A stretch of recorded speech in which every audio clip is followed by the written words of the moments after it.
વિરામ બાદ ફરી આપ સૌનું સ્વાગત છે। સુરત શહેરની કાપોદ્રા પોલીસ સ્ટેશનમાં નોંધાયેલા 9 વર્ષ જૂના છેતરપિંડીના ગંભીર ગુનામાં વોન્ટેડ આરોપીને આખરે ક્રાઇમ બ્રાન્ચે મધ્યપ્રદેશથી ઝડપી પાડ્યો છે। આ કેસમાં આરોપીએ ભુજમાં મિત્રને ખોદકામ વખતે સોનું મળ્યું હોવાનું કહી એક નાગરિક પાસેથી 9 લાખ રૂપિયાની છેતરપિંડી કરી હતી અને ત્યારબાદ નાસી ગયો હતો। ફરિયાદીને 1 કિલો જેટલી બનાવટી પીળી ધાતુની બિસ્કિટ આપી ફરાર થઈ ગયો હતો। સુરત શહેર ક્રાઇમ બ્રાન્ચે ગુપ્ત બાતમીના આધારે મધ્યપ્રદેશના અલીરાજપુર જિલ્લાના બખતગઢ પોલીસ સ્ટેશન હદમાં આવેલા ચિકોડા ગામેથી વોન્ટેડ આરોપી ઢેડુ ઉર્ફે મહેશ હમરિયા તોમરને ઝડપી પાડ્યો છે।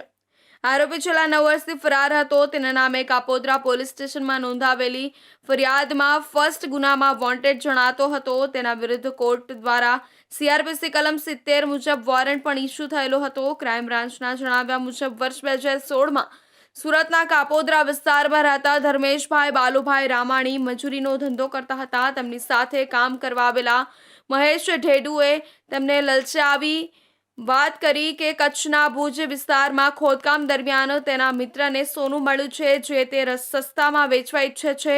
આવી લોભામણા વાતોથી મહેશ ઢેડુએ ફરિયાદી ધર્મેશભાઈ સાથે પોતાના સાગરીતોની ફોન પર વાત કરાવી અને ઓરિજિનલ સોનાનો નમૂનો આપી વિશ્વાસ જીત્યો।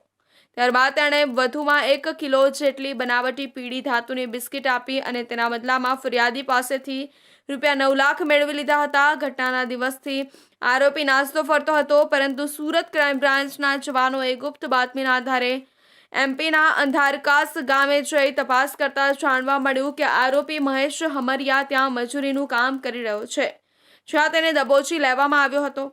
હાલ આરોપીને કાયદેસરની કાર્યવાહી માટે કાપોદ્રા પોલીસ સ્ટેશનના હવાલે કરવામાં આવ્યો છે। આ કેસમાં આરોપી વિરુદ્ધ વિવિધ કલમો હેઠળ વિશ્વાસઘાત, છેતરપિંડી તથા ષડયંત્રની કલમો હેઠળ કાર્યવાહી હાથ ધરવામાં આવી છે। તેની પાસેથી વધુ માહિતી મેળવવા પોલીસ હવે અન્ય સાગરીતો અંગે પણ તપાસ ચલાવી રહી છે।